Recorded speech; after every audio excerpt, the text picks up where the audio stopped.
Kalau ada pembicaraan mengenai penyelesaian ini, mereka bertemu. Ya. Setelah itu dan buktinya kan ada juga penyelesaian damai kan, beberapa tanah yang harus diselesaikan.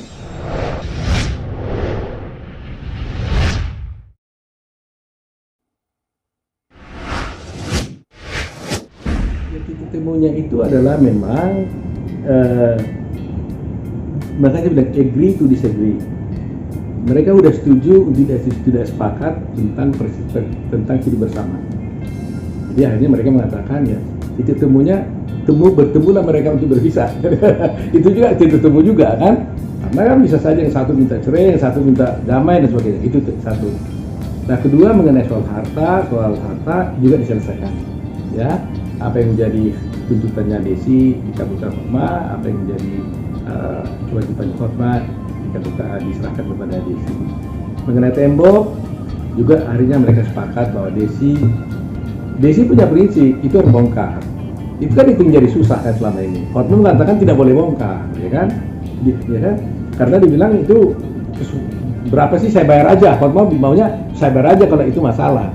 Desi mengatakan itu bukan soal harga, tapi itu kan soal prinsip. Kenapa kau ambil tanah di tempat ibu saya kan gitu. Nah ini kan susah mempertemukan seperti yang satu merasa saya bisa bayar, tapi yang satu mengatakan uangnya nggak laku buat saya kan gitu kan. Nah kalau ini nggak bisa pelan-pelan kita selesaikan, kan ramai sekali ini kan gitu. Nah itu agak lama memang, persoalan ini lama. Kelihatan sepele ya, yang lain gampang, tapi ini lama sekali urusan ini. Tapi ya puji Tuhan mereka akhirnya katakan apalagi sih. Jadi saya juga sempat juga mengundur waktu mendiamkan 3 minggu lebih. Saya tidak kontak, saya tidak ini. Mereka bilang apa perkembangan, saya bilang nggak ada perkembangan gitu ya. Artinya saya melihat kalau sudah di puncak mereka kemarahannya, saya turunkan dulu emosinya. Pas diturun emosi mereka di bawah, baru saya langsung bicara lagi gitu ya.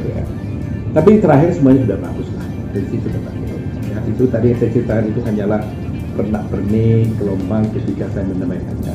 24 ronde itu tidak mudah.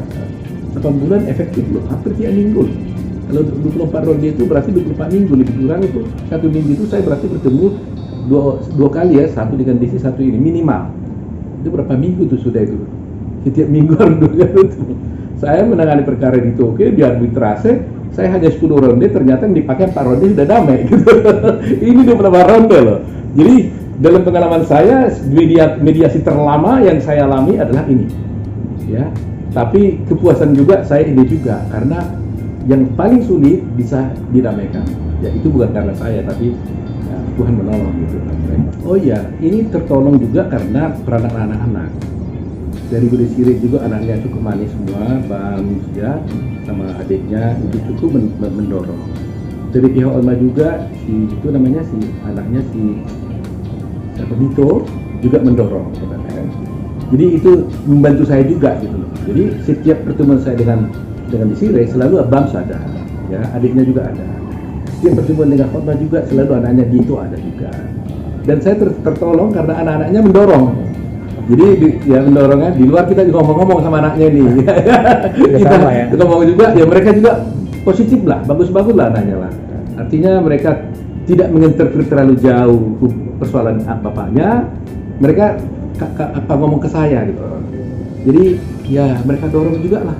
Jadi Dito dorong bapaknya juga cepat selesaikan, dan Bam juga saya lihat juga cukup bagus sekali, dia selalu menghargai maminya.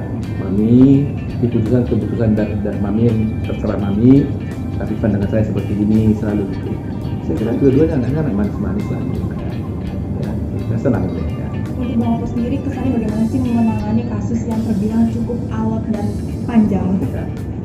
Iya, saya sendiri terus terang aja melebihi daripada menangani perkara ini, ya kan? Karena menangani perkaranya kan nggak ada perkaranya kan, nggak ada di pengadilan, di tangani yang lain-lain juga kan nggak ada yang di selama ini kan dibawa ini perkara dijadikan ada perkara, tapi kan hanya di media doang. Tapi perkara masalahnya kan nggak selesai. Jadi ini sebenarnya perkara itu sebutnya yang mendamaikan ini. Namanya saya mediator bukan lawyer. Ya, tapi sebenarnya lawyer punya kewajiban moral mendamaikan para pihak pertama kali.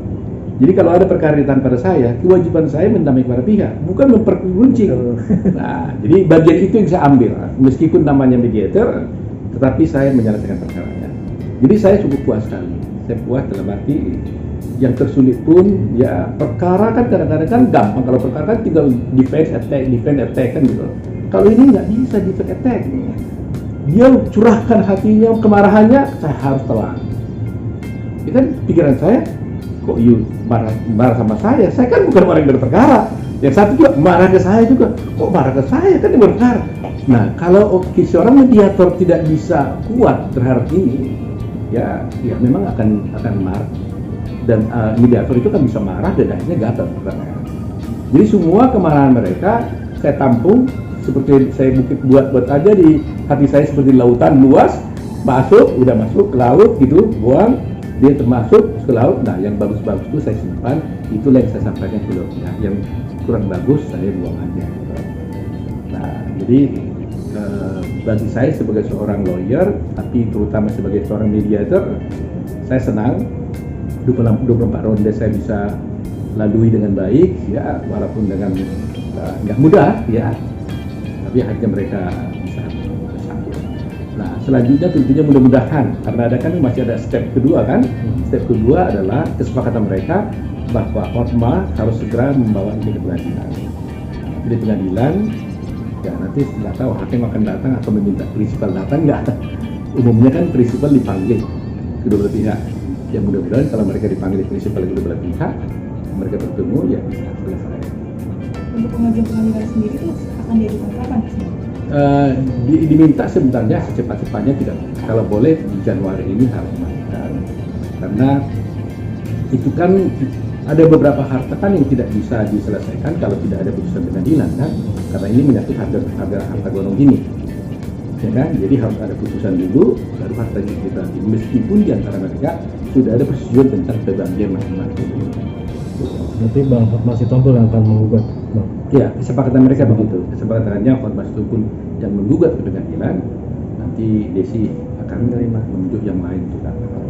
Kalau itu istilahnya dia ingin menyelesaikan karena Bapak kan umur sudah 70 sekian. Ya tentunya keinginan dia itu jangan sampai dia tua berumur tidak selesai urusan. Ya kan, nah Hotma juga begitu. Dia bilang saya udah tua, saya nggak mau meninggalkan satu urusan yang tidak selesai. Itu juga. Nah, kalau Desi dari BAM selalu bagus sekali. Dia mendorong mamanya masalah mami mau pengen yang gimana, terserah. Tapi dia memberikan saran gitu. Saran kecil jangan terlalu dipikirkan. Pikir yang penting mami kalau sudah selesai, mami bahagia, ya sudah. Gitu. Jadi dua anak ini sangat menolong dalam perdamaian itu, memberikan support gitu loh. Kalau sampai mereka ikut membuat panas kan repot juga saya kan, tapi karena mereka ikut mendorong ya kan, jadi saya happy juga gitu. Gitu begitu, bang begitu. Nah tinggal yang beda akhirnya mulai turun kan gitu. Karena bagaimanapun saya tahu Hotma juga selalu diskusi sama anaknya Dito. Di Sire juga pasti diskusi sama anaknya Bam. Jadi kalimat kunci berarti kan juga antara mereka berdua kan. Nah kalau mereka berdua sudah mau sepakat mendorong perdamaian ini, pasti akan bisa berwujud. Tapi Dito sama Bam masih berhubungan, artinya kontak-kontakan kan? Mereka bisa berhubungan, mungkin sehari-hari tidak, tapi kalau ada pembicaraan mengenai penyelesaian ini mereka bertemu. Ya. Setelah itu dan buktinya kan ada juga penyelesaian damai kan, beberapa tanah yang harus diselesaikan. Antara seperti umpamanya rumahnya yang menjadi rumah Bam, rumah diambil sama Dito, dibeli sama Dito dan sebagainya, mereka harus selesaikan juga.